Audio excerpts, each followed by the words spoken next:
Welcome back to First Takedown. We are in episode 2. Yeah.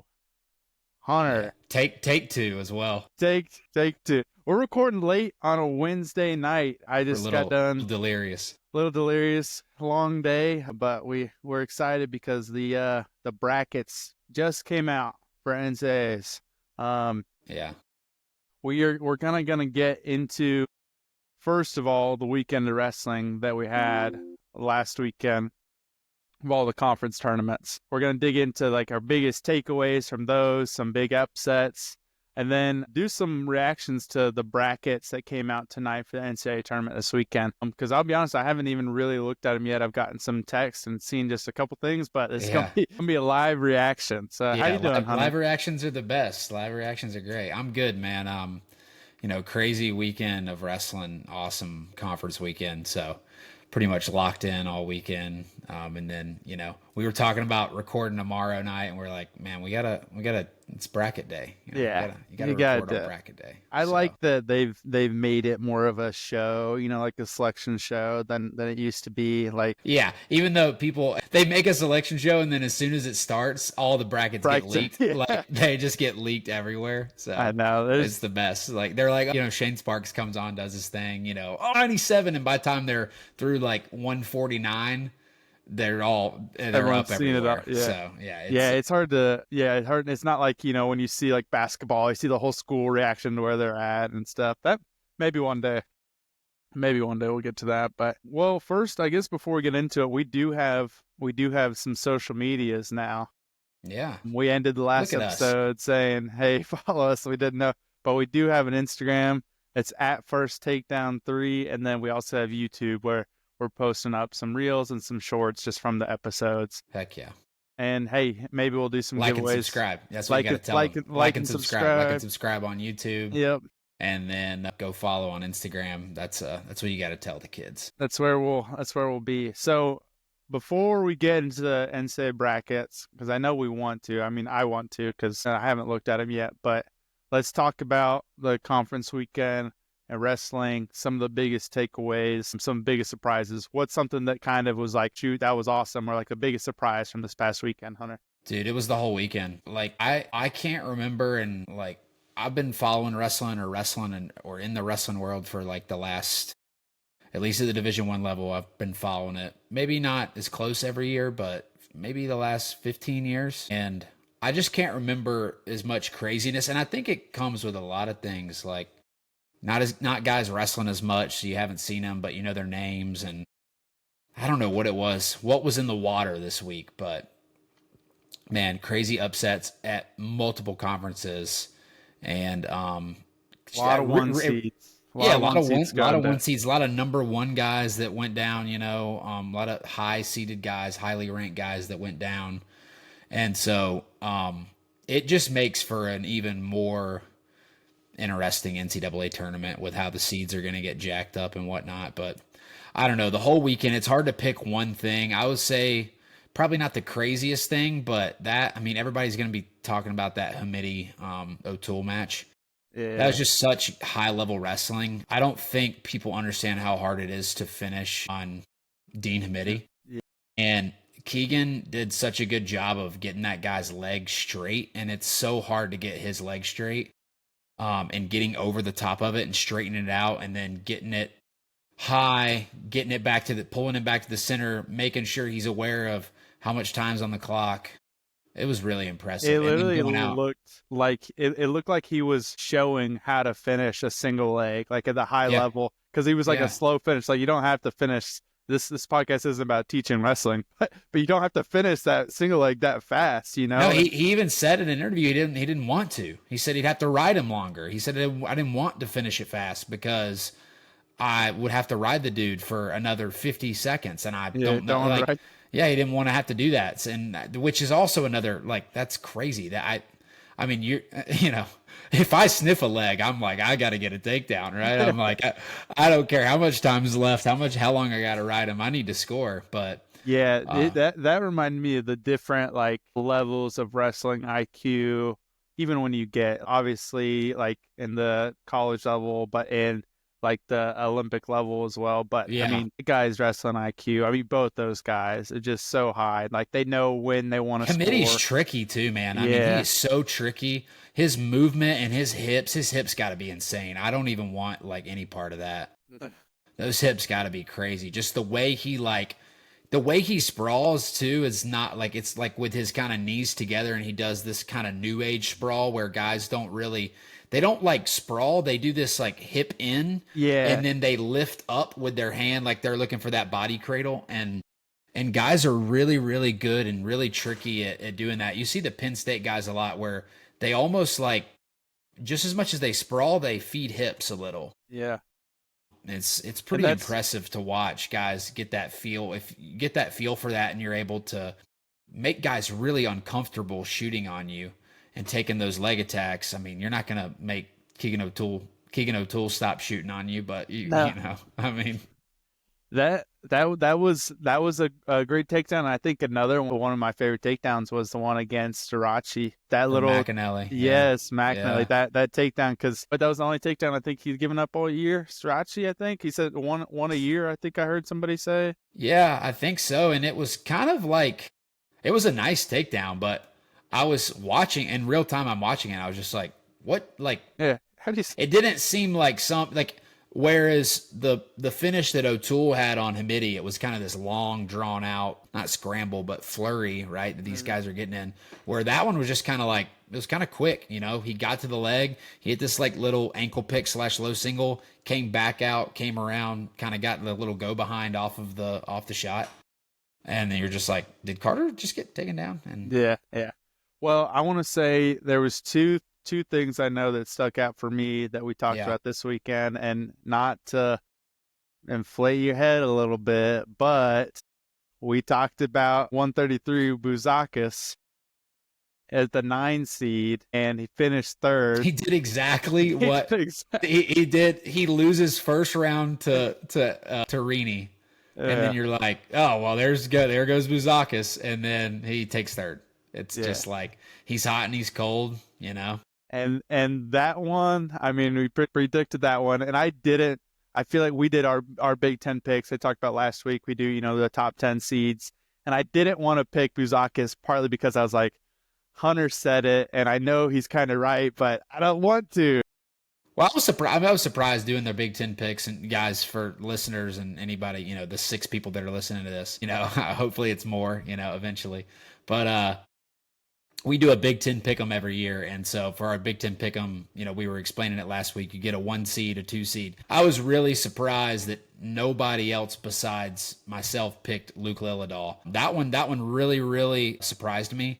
As soon as I saw the entries and I saw no Luke, I felt really, really good that I had a good shot of winning just because I wasn't sure that Luke. Like, I'm not going to sit here and be like, oh yeah, like I'm pretty sure I picked Ramos in our show last week, but I said it like he's gonna be there. He's gonna be right there with that guy. I didn't Yeah. expect that. That was something I didn't expect. But Well, and I'll say so. Yeah, that was one that he really put it out. So we do our Big Ten picks, and Hunter did get first by a lot of points, and then I got second. Out of what do nice. we have? 9 Heck guys? yeah. 10 10 guys? guys. 10 10 guys. guys. So I was pretty pumped. That's why we're the ones talking here, right? Exactly. Yeah. I And mean, exactly. the other one I wanted to mention that we'll start moving into the brackets, but was the you mentioned Cardenas. You're like, hey, I don't know about. I mean, you're more excited about that matchup than Cardenas beats Barr, and then beats the undefeated Yeah. Buchanan I in the mean, it's like finals. half right, half wrong. I thought he'd be in a close one with Barr, and he ended up winning. Yeah, And then I was like, I think on the same token, I said no one's beaten Buchanan. So it's like, all right, whatever. yeah, But you know, you make some predictions. You're going to win some. You're going to lose some. You know, I said Karchla was going to win the weight, and the dude took fourth yeah, and lost. You know, lost 2 to Bronigal. But you know, I thought I had a good feeling that Ridge would win, and you know, he goes out and does his thing, and then you know, no one can predict the chaos that happened at 41. yeah. The God, no, literally Bartlett and Mendez wrestling for third place was. You're like, wait a second. yeah, you thought you were in the twilight zone watching those Yeah, two. yeah. Now, I mean, we'll get into it, but they're on the same side. Yeah, Preview. Well, I yep. Little think we'll. spoiler for you. Yeah, a little spoiler, but I mean, it was such a good weekend of wrestling. it always like this is the exciting part of the brackets come out. But then now the days leading up to it, I know we spend a lot of times getting ready for like our picks personally, but it's like, shoot, now I'm just literally waiting for next Thursday to get started. And this weekend, I'm always like, gosh darn it, I'm just ready. I know, and then all the bracket stuff goes out the window. It's such a fun day, the bracket day. It's great. You get to kind of dissect it. And then like all that stuff, as soon as they blow the whistle, you feel good about, this guy or this guy, and that just kind of goes away really quickly. You see a guy look a certain way and you're like, oh, he doesn't look right. Or you see a guy look, he comes out and you're like, wow, that kid could surprise some people this weekend. He looks really, really solid. So like a Figs last year, I know we'll get into 25 and kind of the chaos, but like, I think we kind of saw early on that, man, he can actually, he looks really solid. So yeah, that was another big upset. What's another last one before we get into the brackets, but what was another conference tournament that you just really enjoyed watching this weekend? I know you. I love Big 12. I love Big 12s. Big 10s is great, but the only thing that I don't necessarily like is they seem to run them at the same time besides the finals. Yeah. And it's hard for me to watch all that at once. I only have two eyes. I can only watch so much. Even with the quad boxes, I currently have two TVs in my living room set up for purpose only watching conference weekend. But Big 12s is great. They do a really good job. The BOK Center is a good place to host it. They've been posting it there in Tulsa for years. It makes it look like a quality. They had the Nationals there 2 years ago, so it's a really good venue. They do a great job. Nothing really holds a candle to Big 10s, but I like Big 12s, man. Big 12s is fun to watch and some really, really high-level wrestling, especially when you're talking about how good of a job Schwab's doing this year and those guys, everybody's saying that. And it's true, it's true. And then you got you got David Taylor and the Cowboys in there.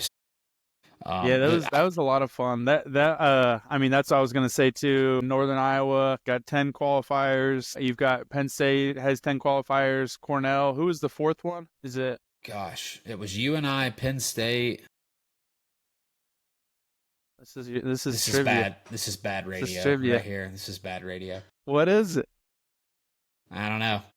I'm It's not all right, sure. we'll find- It's not. Nebraska has 9. Iowa's got 9, I think. Yeah, Iowa's got 9. Oklahoma State has 9. Yeah. Put it in the chat. Who's following right now? I gotta think of this. This has to be known. Was it? It wasn't Nebraska, was it? No, they have 9. I don't think their heavyweight got in. It's all right. We'll move on. We'll figure it out. We'll come back to it. I'll ask the producer in the back to throw it up and throw it up. All right. Let's get into the brackets. Yeah, let's do it. Do you want to just do the classic start at 25 and go up? Yeah. Unless I think that's how it'll be done Saturday night, unless, they make Starachi Keckeisen in the last match, which they could. It's possible. I could see him doing Starachi. I could see him doing Gable. I'm not really sure. When was the last time they've done that? Do you remember that? I'm asking you all the questions when it's late at night for you. What do you mean? When's the last time they've moved it to feature a certain weight class last? They did it last year. Last year? Okay. They do it every year now. They've done it for the last few years. Because off the top of my head, I remember like Dake Taylor. That was a while ago. And then I think they continued to not every year, because some years, like one year, it was Gable as the last match because that's who they wanted to be the last match. It just so happens to be that he's a heavyweight, so it looks like that they're starting at 25. But I think since 13, since it was Dake Taylor, because Dake Taylor was 13. And I think they started doing it then. I think that was the first time that they had done it. Yeah, and then last year they ended with Brooks and Hidlay. Mm-hmm. That was a good one. All right, going into 25. I'm just gonna, let's. You can obviously look up the brackets. We're not gonna go by each one, but let's just go like I'm gonna do like top 4 maybe if we feel like want to go into just more. Whatever, we can tangent off of it a little bit too, like, and then just exciting matchups like in the beginning, the exciting round of 16 quarters, even like guys that are on the same side for semis and stuff. I think first analysis is Luke versus Ramos type of who was going to get the 1 seed, because I think there was a little question on Ramos had a really good season and only lost to Lillidahl. Lillidahl shot up in the rankings all the way from 8 up to, in the coaches rank, I think he was 2. I think Ramos still had the 1 in the coaches rank. So I think people were maybe thinking Ramos would be the 1 seed. They bumped Lillidahl up to the 1, which I think is right. I mean, you put the higher, you put the conference champ, the guy that just won that match, at the 1. And yeah, this one kind of falls in line. I mean, the only wild card that you're thinking about is like, what do you do with Richie Figs? And you put him at the 5. And I think that's more than fine. The only thing there is you put him behind conference champ Strickenberger, which I think is kind of weird because they just wrestled that tournament and Strickenberger won. I could have seen those two flipped. I could have seen Strickenberger and Figs flipped, personally. Spratley at the 7. I think Caleb Smith at the 9 is, I mean, that just I don't know why that feels so low. But second at the Big Tens, I mean, it feels low. I don't know. It does. Steve-O Poulin 10. I mean, matchups I'm looking to first round would be Mark Anthony McGowan and Brendan McCrone. So Mark Anthony McGowan has looked great this year, and McCrone didn't have his best tournament last week, but we know how dangerous that dude is on top. So that's a really interesting match, round 1. I think you're gonna want to kind of follow that one to see who Vincent Robinson has the next round. But him versus Joey Cruz is kind of crazy out the gate. I mean, I would pick V-Rob, but Joey Cruz, I mean, he's been a tough dude all season. I think Nikolai Rivera, Trevor Anderson is an interesting round 1 match. I know those two teams dueled I'm pretty sure they dueled this year. Maybe not. I could be wrong on that. I could be thinking of Nebraska and UNI. But that's an interesting first round match. Other than that, man, not too much craziness going on with 25. And I know that's kind of a odd thing to say, right? It's like normally 25 is always crazy. I think seeding wise is what I'm saying is like this bracket could blow up, but from a seeding standpoint, it was pretty straightforward. Yeah, I think so too. And there's gonna be some really excited, round of 16 matchups like Spratley and Poulin again, and then like even if whoever wins that one, potentially wrestling Ramos like in the quarters, I think that one will be really fun too. And like it's even though I think our solid, like 3 or 4 guys should get to it, but those quarter matchups, I feel like we might see a lot of upsets. So I was going to say in the second round, possible Cooper Flynn, Eddie Ventresca, Virginia Tech rematch. They were both teammates there. So did they wrestled early on this year? Possibly, yeah. And I think Eddie won. Eddie always kind of had his number. Yeah. Thought so too. So a couple Tennessee guys in here in case you're wondering. Kivion Roller and Cooper and Cooper. So kind of. But it'll be interesting. I know, like we said, Figs, the 5 seed, former NCAA champ. I mean, I'd like to see him make it to semis for the rest of Lightning Luke, because I think that one would be fun. Yeah, that'd be an awesome match. I'd love to see that. Well, yeah. Anything else to add to 25 before we go 33? Nah, let's roll. Let's do it. All right. Number 1 seed, Lucas Bird. 2, Drake Ayala. That was that Big Ten Finals. And then 3, Nasir Bailey. 4, Seth Romney, which was the Pac-12 finals. Yep. So, and then, as you start to get into it, Dom Serrano, he was Big 12 champ. Big 12 champ, yep. And then Buzakis, 7th seed, higher seeded at the NCAA tournament than he was Big Tens. That's what you earn when you go out there and wrestle like that. And to me, I mean, right when I saw Buzakis' name, I go, oh boy, because he's got Kai Orini first round, who was a 2-time All-American, I'm pretty sure. Yeah, I think so. And I'm just like, wow, that's a crazy first round match. They wrestled a few years ago at this, I think the first year that Kai was an All-American, they wrestled in a duel in Nashville. I think it's that event that they do in Nashville. Yeah. And Orini was ranked higher than Buzakis at the time, and I think Buzakis like lat dropped him and pinned him. It's kind of crazy, but you could see some stuff like that. Look that up. You could see that happening.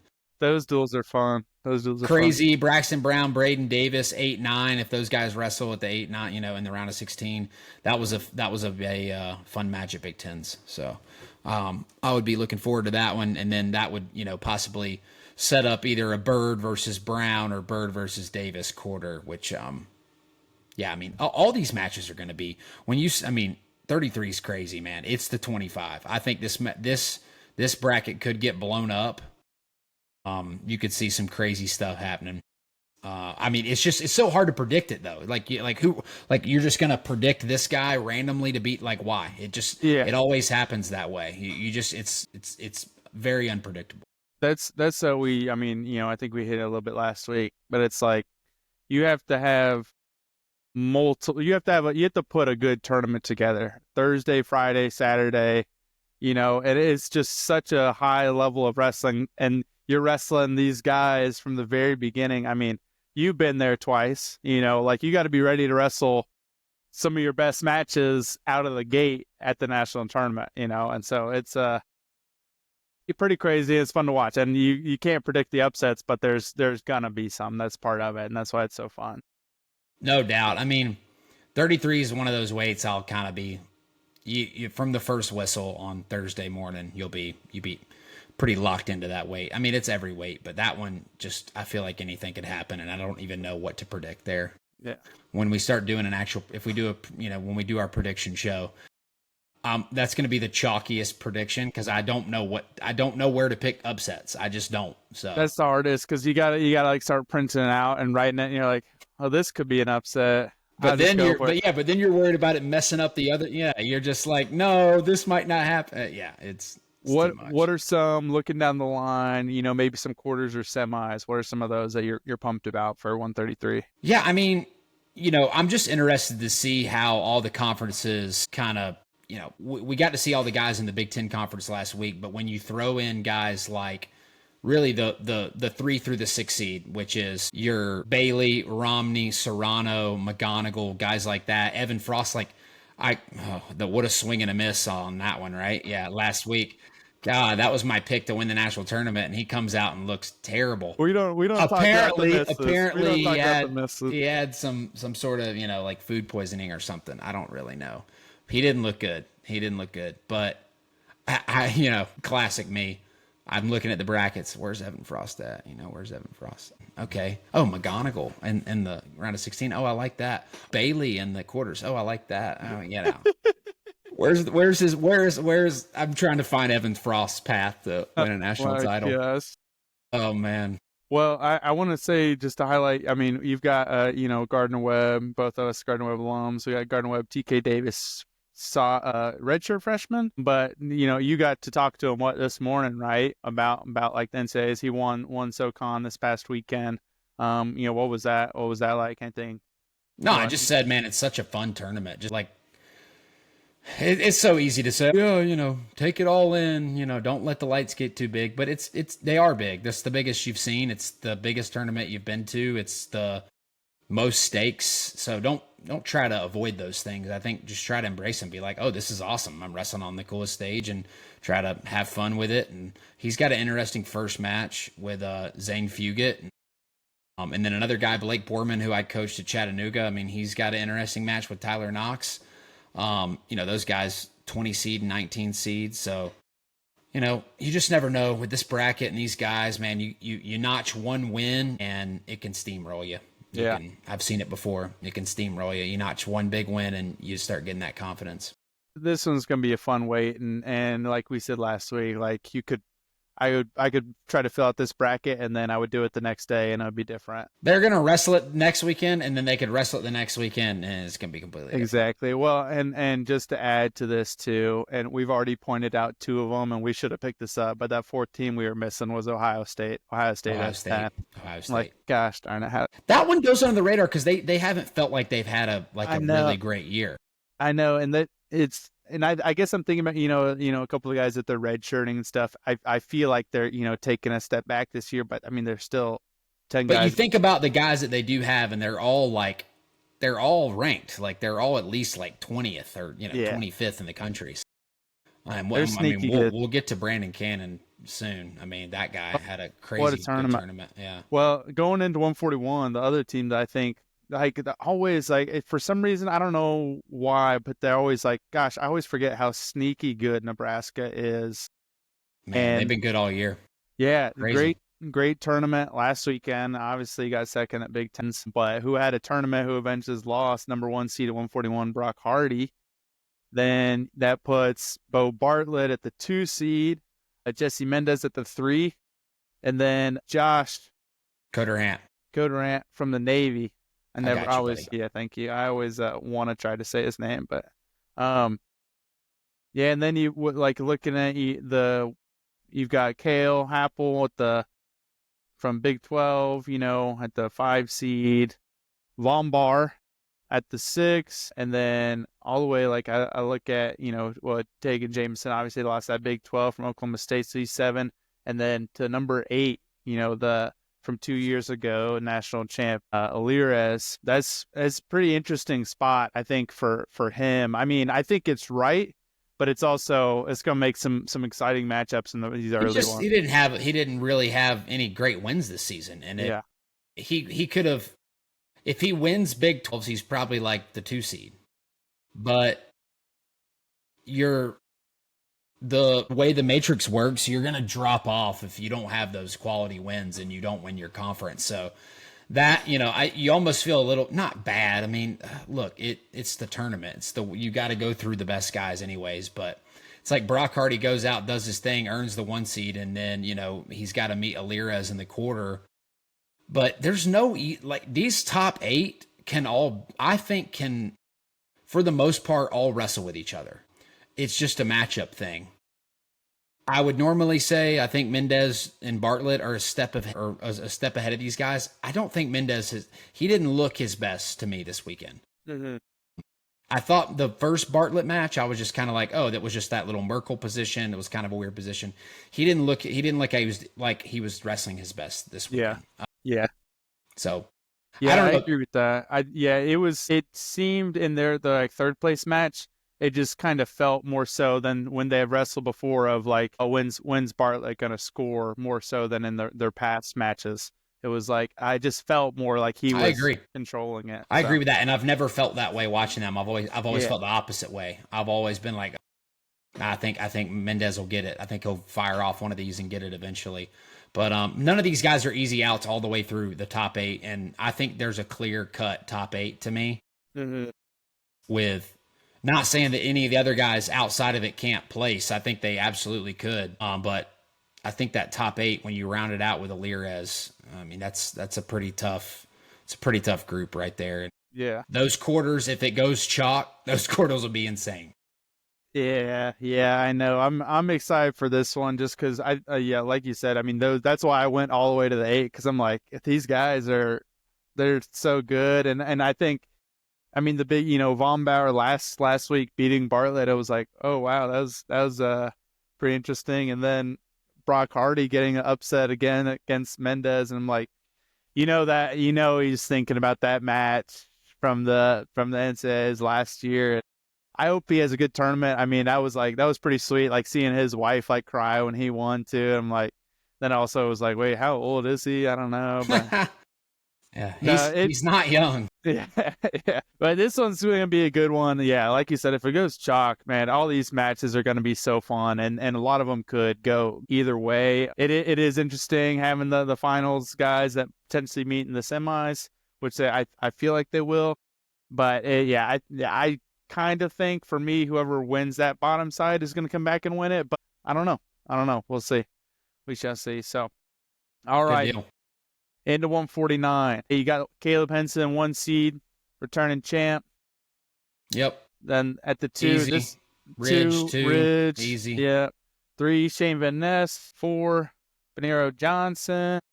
He had a great tournament, which I was happy that he had won that one, because I feel like he had his 4 losses this year. Like I was nervous that he had gone down a little bit, but I'm glad he's back in the mix. Yeah, got a little retribution. I mean, that duel at UNI, Real Buto came back and won. Crazy match. And then Pinheiro kind of did this. He ran Real Buto down. He kind of came back and won, which was It's just not the way you think about Paniro Johnson's style of wrestling, coming back on somebody. It's not typically the way he wins, which is fine. I'm great. I hope he's added that to his arsenal. But yeah, not typically the way he wins. A little bit of, hopefully in the quarters, him and Parko make it. It's a little, little Iowa State in the quarters. That'd be a fun match. Yeah, yeah. What so then the ones I'm excited about too. I'm excited to see Jordan Williams kind of get back in with these guys. Going to Little Rock. I'm interested to see what it looks like if he can keep making through the tournament.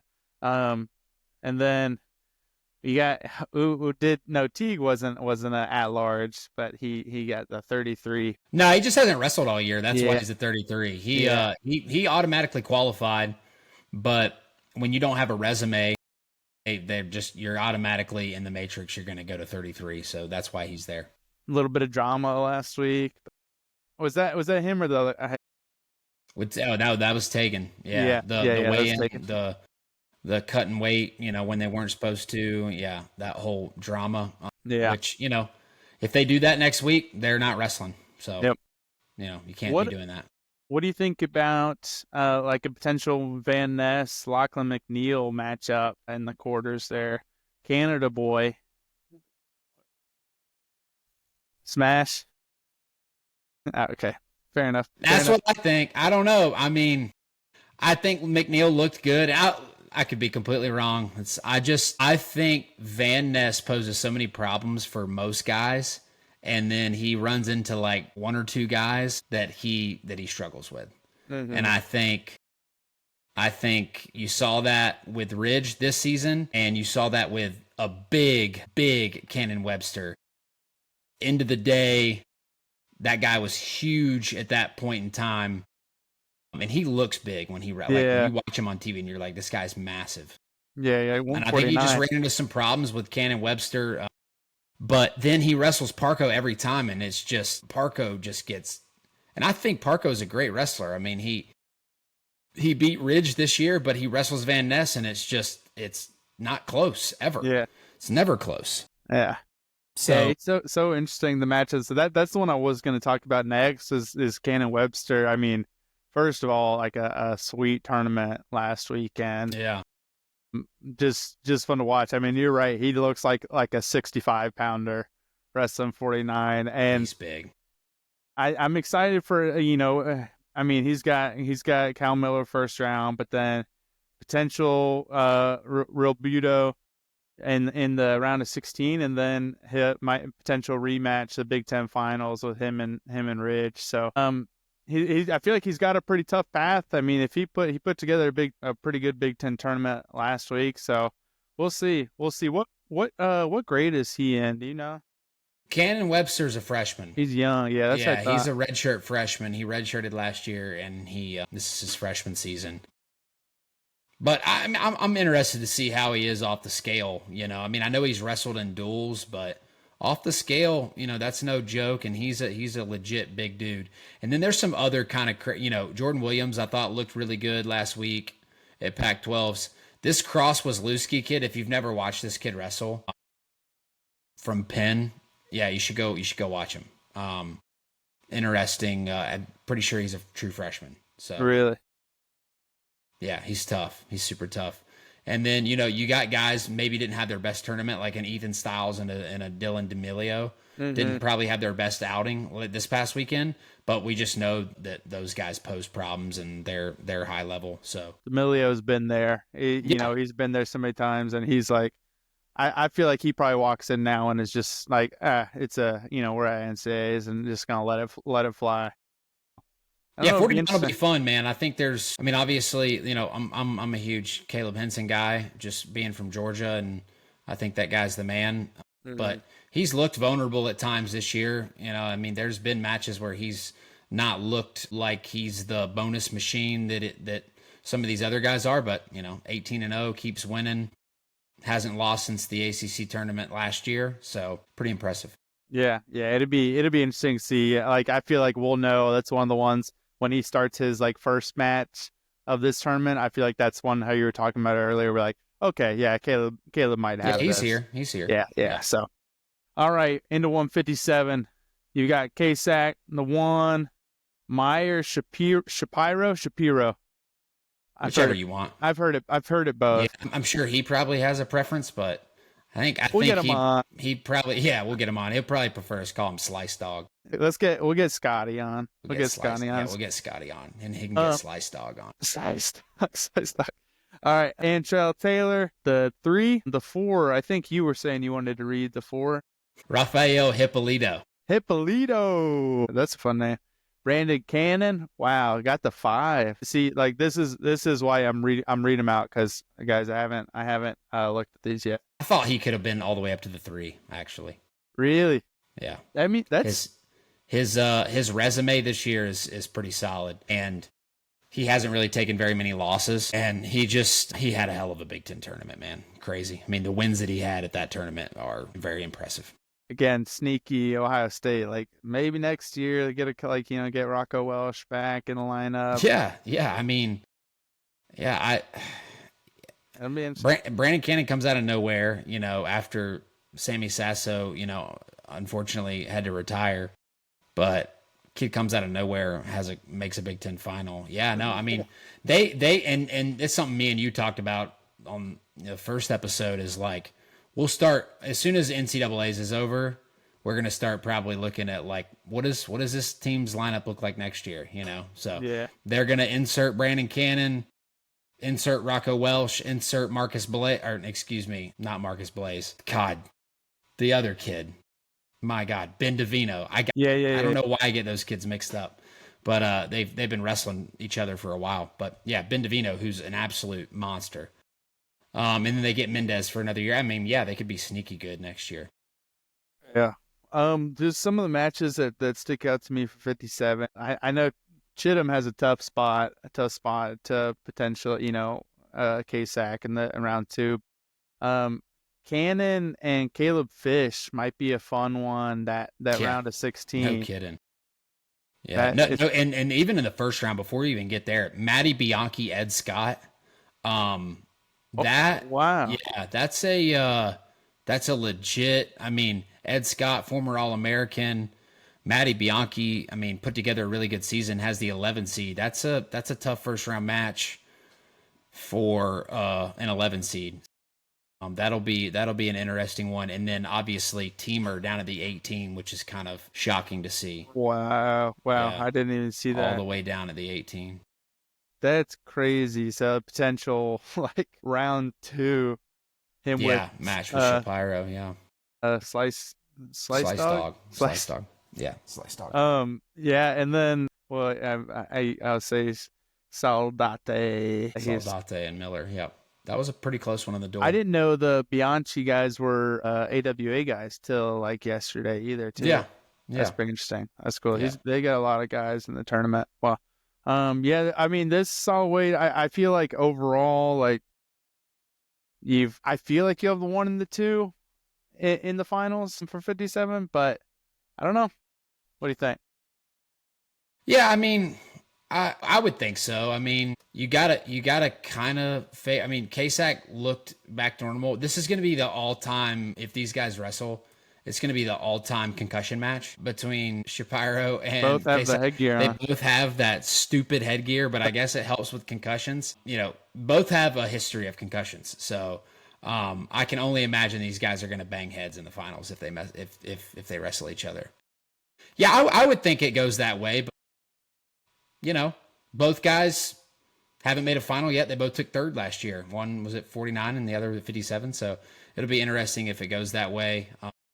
That was this the first year they did the Ivy League as like a conference? I think so. I saw that. I didn't actually even realize it. Yeah, I knew that they were doing that. I guess I don't remember if they did it last year. I don't think they did, but I feel like I saw a Slice Dog post up that it was like first inaugural 57 champ or something like that. Ivy League champ. Yeah, Ivy League champ. Cool. So, all right, well, 165. Cool. Look, hey, we're halfway through. All right, and we got to speed these jokers up. We got to speed them up. We got to speed these, and it's a perfect weight for us to speed them up. Perfect weight for us to speed them up. 165. Right. We can just move on. No, I will say in this one, I thought it was interesting that Caliendo got the 3 seed and Peyton Hall got the 2 seed. Thought that was interesting. You think those would be flipped? Caliendo's ranked second. I don't know why Peyton Hall. I mean, he has 30-1. I mean, I get it, but Caliendo's only 2 losses are to Messenbrink, so it's really doesn't matter because being the 2 and being the 3, it's you're on the same side. You really just don't want to be the 4 or 5 and be on the same side as Messenbrink. But yeah, I mean, I don't see a whole heck of a lot here. I think Nico Ruiz down at the 15 is kind of a crazy seed. That guy is super tough. Mm-hmm. I think that's an interesting one. Cam Hamid up at the 8, him and Cam Steed as a possible round of 16. That really intrigues me. Yeah, because did they wrestle this past weekend? They didn't. I don't think so. I think Cam Amin lost to someone else. I can't remember off the top of my head. Like I said, wrestling is just overloaded in my brain. I have too much to follow. The amount of picks and everything we're doing right now too. It's crazy. Literally just getting blown up with text right now of hey, what is this? Yeah. The I think this is one where I think 65, kind of will hold up for the most part, and those that Friday morning quarters is going to be a lot of fun though. I feel like we could maybe get a couple upsets, but I don't know. To me, I feel like it's still. I think it's going to be Caliendo, Messenbrink, but we'll see. We'll see. Yeah, I think so too. As of now, I think the seeds they got right for the most part, but yeah, that's we'll save all that stuff for the pick show. Okay. I don't really plan on giving you or anybody else any idea of what I think the finals are going to be. Yeah, I just want to talk about the seeds and the first couple rounds. Yeah, okay. I'm not going to give you guys any sort of I'm trying to pull some I know information from Hunter. Yeah. So what do you think about this guy? How's his run? If I were to pick, and you had to have me say Rafael Hippolito's name for crying out loud. All right, let's go to 74. We're moving faster now. O'Toole 1, Levi Haynes, Hamidi 3, Garrett Thompson 4. Ooh. Yeah, that was a little shocking. I didn't see Garrett Thompson being the 4. Yeah. That's kind of crazy. I mean, really, Garrett Thompson, Simon Ruiz, Brevin Casella, 4, 5, 6. I thought that was pretty interesting. And then even a Danny Wask, all those guys get seated over Lenny Pinto. I'm probably not on the same wavelength as some of the seeders. Yeah. I mean, cause to me, I mean, you got Patrick Kennedy at the 11 too. Yeah. I don't know. I feel like he could get up to Hamidi too. And then Karshala got the 9. I mean, he lost to Bronigal twice, man. I mean, that'll do it. It's like we were saying with Alirez. If you haven't wrestled all year and you don't have those wins, 1 or 2 losses will punish you. It happened with Lorenzo Norman this week. I mean, that guy was ranked 5th in the country last week. He's now the 16th seed. Wow. Yeah, because Karshala, I mean, Lenny Pinto matchup, probably that round of 16. But I mean, either one of them, I think winner of that, will have O'Toole. I don't know. I mean, I still think this is a 3-horse race, I guess. But that one will be a lot of fun, especially in the quarters and semis. There's going to be some fun matchups there. No, I mean, I think everybody that when you see it and you're like, oh yeah, I'd like to see Haynes and Hamidi play out. I'd like to see that match. Yeah. Especially after seeing how Hamidi competed with O'Toole. Yeah. And then them being different weights. I don't think they've ever wrestled, right? Mm-mm. Last year they were 57-65. Yeah, and they're both up to 74. Yeah. I'm interested to see what that looks like. I mean, Haynes looked really, really good last week. So it'll be interesting. I still those guys are so. Those 3 guys. I mean, I feel like Hamidi's jumped a level being at Oklahoma State, but the way that those 3 have been wrestling, I think that semifinal. That's the class. Yeah, that's the class of the weight for sure. Yeah. So that's that one seems like it's pretty. Besides a couple of those. Do you want me to tell you my final? Yeah, I do. Yeah, it's too bad. Darn it. When are we doing our pick show? In a week from today? Well, no, I can do that. We can do it whenever you want, buddy. Okay. Now we got to do it before, because then if it'll come Yeah. out, I guess got to It's come out before Thursday. the tournament. Yeah. Yeah, Well, we'll figure it out. all right, we'll figure it out. All right, 84. 84, moving along. Srirachi the 1, Kekai's in the 2, Canelli the 3, and Plot the 4. Yeah, which I thought, I'm pretty sure Plot was ranked ahead of McAnally most of the year. And then obviously, McAnally had a great showing at Big Tens. He loses to Srirachi, but I think that they got this correct of putting McAnally and Kekaizen on the same side and putting Plot and Srirachi on the same side instead of putting McAnally and Srirachi. We just saw those matches, so we don't really need to. I mean, not that I don't want to see McAnally and Srirachi again, but it's just you don't really want to see those again. I'd like to see McAnally and Kekaizen wrestle. Yeah, I like how they mixed them up, and then like interesting, Berge at the 5. Like I don't know if he beats Plot, but I still think he's got a sneaky shot to get in there. I like Berge. They had a close match last week. Plot kind of sealed it at the end. Tough ride out. And there's some other interesting seeds in here. Foka, Arnold, potential round of 16 is interesting. Silas Allred and Bennett Berge, round of 16 is also interesting to me. Some early action going on here that I'm intrigued by. Yeah. And then, I mean, even like a reseller, Jackson Smith. Yeah, I'm pretty sure Jackson beat Reese this year, earlier in the year. I'd have to go back and look, but I think they wrestled earlier in the year. Some good ones. Some of these other ones that, Edmund Ruth, Isaac Dean, this Isaac Dean kid from Ryder kind of come out of nowhere this year. Yeah. And then Tennessee freshman, guy, Tennessee guy, North Dakota State. Yeah. Aiden Bruno. Yep. Yeah. Yeah, that'll be fun. And I think, again, like, obviously, I think we're going to get the Kekaizen Srirachi matchup, but I don't know. That would be wild if either of those guys did get upset, I think. I think so too. Yeah, I'll let you in on my final on that one, Alex. Okay. I think it'll be Kekaizen and Srirachi. There you go. Yeah, well, who's gonna win? I actually don't know. That one. Kekaizen looks good. I know. All right, 97. Getting the 1 seed, Cardenas, and then 2 Buchanan, 3 Ferrari, 4 Josh Barr. Woo! 5 Michael Beard. I'll add him in there. 6 Max Stout. 7 Volkler. Man, I mean, the stuff that sticks out to me, I mean, I'm interested to see how Josh Barr is doing. And, he got a little injured. I'm hoping that it's not. I'm hoping it's something that he can, tape up. As stupid as that sounds, but I hope so too, man. It didn't look great. I'll be honest with you. It didn't look great. So it'll be interesting to see how he performs. I gotta think he's going out there. I don't really think it matters. He's going out there. Yeah. Penn State, they've had a pretty good track record of getting guys back on the mat, except for Soriano, but they do a pretty good job.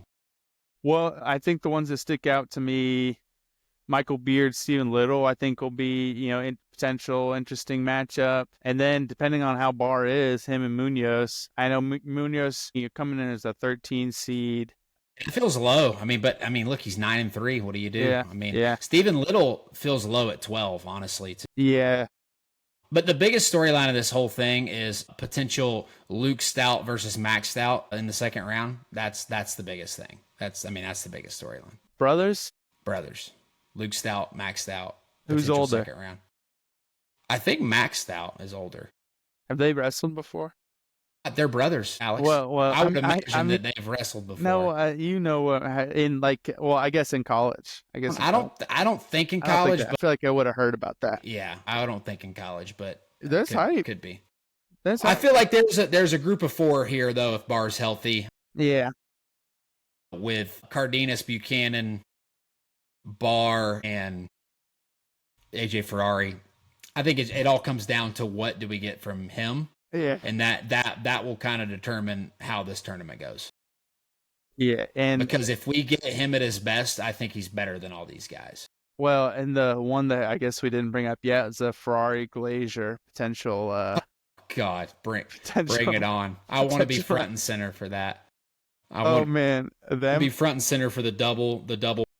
you you'll be there in person. You could Yeah. potentially be No, front and I center. know. I want to Oh watch my that one. goodness. That one will be fun. And then, the potential of him maybe going down and all the way to Buchanan, like that, I think that one will be pretty interesting too, because obviously just so hard to score on. So I don't know. I don't know. This matchup, I feel like this is one I want to know People who want you're. to see that match. They really Yeah, do. People want to see that. this is one where I want to know what your picks are because I don't know. I don't Yeah. know. Yeah. Well, you'll find out in a few days. Yeah. All right. And I'm gonna tell the world. All right. We can next topic heavyweight too. Yeah. Yeah. Dude, Gable looked so good last week. He didn't even get bonus, but God, he looked so good. And then all right, I'll let you go into the seeds. I'll shut up for Okay. a second. Why you talking?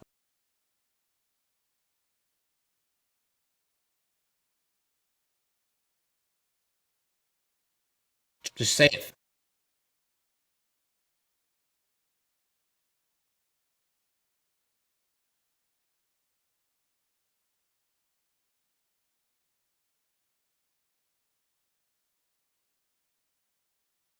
I mean, I mean, I think people now at this point they're like, yeah, I want to see this Hendrickson Kirkfleet match. yeah. I mean, It's I probably that's what people are looking forward to. that's another one too. I know he kind of hurt his wrist a little bit. Wyatt did. I feel I like think he's he's gonna be fine. fine. I think he's fine. Um, yeah. That's pretty interesting. Early on, you've got Cooter Feldman rematch. That match has been fun to watch to those guys. Yeah. Man, Ben Keeter, I mean, he looked really good at Big Tens, came back to third. So kind of crazy being at the 7 seed, coming back, losing to Kirkfleet, and then coming back and taking third. Yeah, that Pretty was one of your impressive. picks that got you a lot of points, right? He came back in there. Yeah, I just think he's in a group where, especially at Big Tens, I thought he was just in a group of guys that, and he was, a pretty low seed where they're all kind of peers. I think in this case, there's one tier of Gable, and then we don't really know if there's a tier with Kirkfleet and Hendrickson. It could just be a tier of Kirkfleet. Yeah. I don't really know if we know that those guys are peers or not. And then I think there's, quite a bit of a gap between that chunk and then there's another group of guys. But, Yeah. I mean, I don't know. Owen Treffin's undefeated this year. So maybe not. Maybe he's jumped levels and he's a part of that group. But I have a hard time believing that. Was he always at Lehigh? He was at NC State. That's what I thought. That's what I thought. Yeah. Yeah, and the I think which is going to be really fun is the guys just at this weight that are going to be chasing All-American status. I mean, as much like you kind of have those top guys, obviously, but then I think it'll be interesting who can All-American those blood rounds. That Friday night is just some of the best wrestling. Semifinals and the blood rounds it's the best. It's the best. Anything else that sticks out to you from the brackets? Just from I know we went all over all of them, and we're gonna do some more picks next week.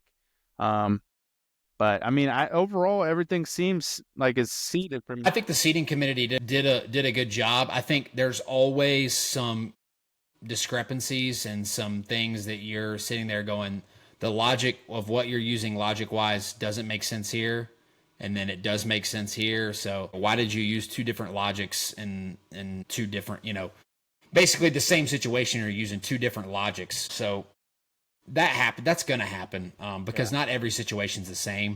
And these people aren't in the meetings with, looking at the matrix, seeing what you can move guys up and seeing how far you can move guys up and seeing how far you can move guys down. There's really a process to it, and they kind of have a good process to it. I just think sometimes people all take this in at once and they go based off what Flow Wrestling rankings say and what Intermat Wrestling rankings say. And that probably is maybe more accurate. I don't know.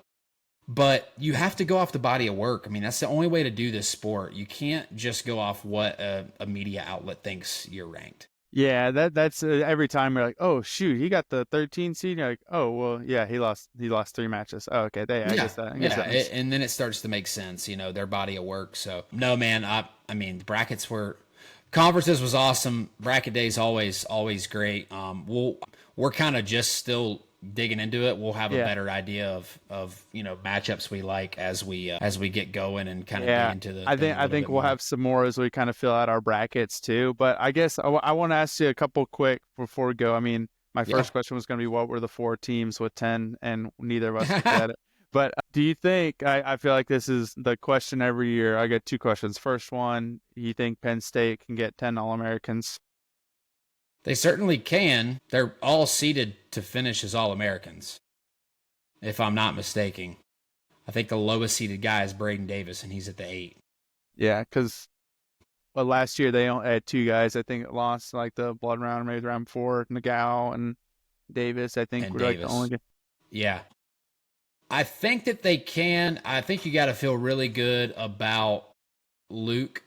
And I know what people are going to say. Well, they were seeded one last year at 25 and they didn't get it. Luke and Braden, to Different. me, aren't different. They're different, and the weight class is different. Yeah. So I think you got to feel good about Luke. You got to feel good about Bo. You got to feel good about Shane Van Ness, K-Sack, Messenbrink, Levi, Starachi, and then Kirkfleet as well. The two that I would be the most nervous about of them finishing as All-Americans this year would be, the most worried would be Braden Davis. Obviously, he didn't do it last year. He's going up a way, and he's seated right on kind of that threshold. Yeah.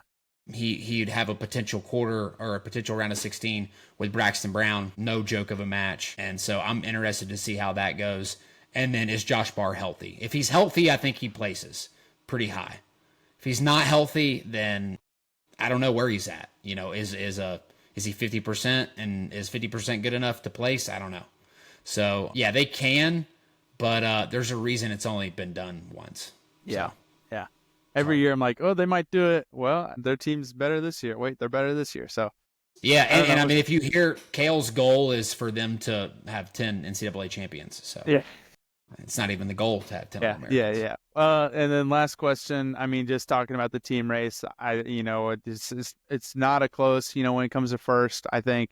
But what do you think about like 2 and 3? Well, I mean, Yeah. Nebraska had a great tournament last weekend. Who do you think could kind of stick out and maybe get second place? Yeah, I mean, I would have probably said Iowa was the favorite. I don't think they had to me, they didn't have a great Big Ten. Now, that could completely flip on its head, and they could come back strong this next week. But I like the Cowboys. I mean, I'm a Cowboys fan. I don't know. What about Cornell too? Do you think Cornell has a shot to get a lot of points up there? Yeah. Oh, yeah, for sure. All those teams are in the mix, man. I mean, all those teams in that Iowa, Nebraska, UNI, Oklahoma State, and Cornell. And I would have said Iowa State before they had all their injuries this year, Mm-hmm. but those teams are kind of all in the mix. And yeah, it's a good question. I don't know the answer. I would probably, if I had to say how it would finish, I'd probably say Okie State 2, Nebraska 3, Iowa 4. All right. But I don't have much confidence in that. Yeah. I mean, it might come down to like some of the finals, or especially like the blood rounds and that. The back. I mean, the placement matches on Saturday. That's really where the points are scored. Yeah. Yeah. Those placement. It makes you go from 6 to 3. You could go from taking third to sixth. I mean, that's a huge jump in points, and it allows you to have as well. You have points that you get from advancement, points that you get from bonus potentially. Mm-hmm. And sometimes, I mean, people pick up defaults from that because those guys hit the semi. Yeah. They lose in the semis and they default. I've seen it a time or two, but it'll be interesting. I think I'd be curious to see. I know I got to read some articles on Flow and Intermat and see kind of what the projections are based off seeds and dig into that a little bit more before I really am like, yeah, this is who I feel good about. No, you already gave it, and so we're gonna be keep my that. pre. Yeah, Clip that'll that. be my pre. Yeah, clip it. It's clipped.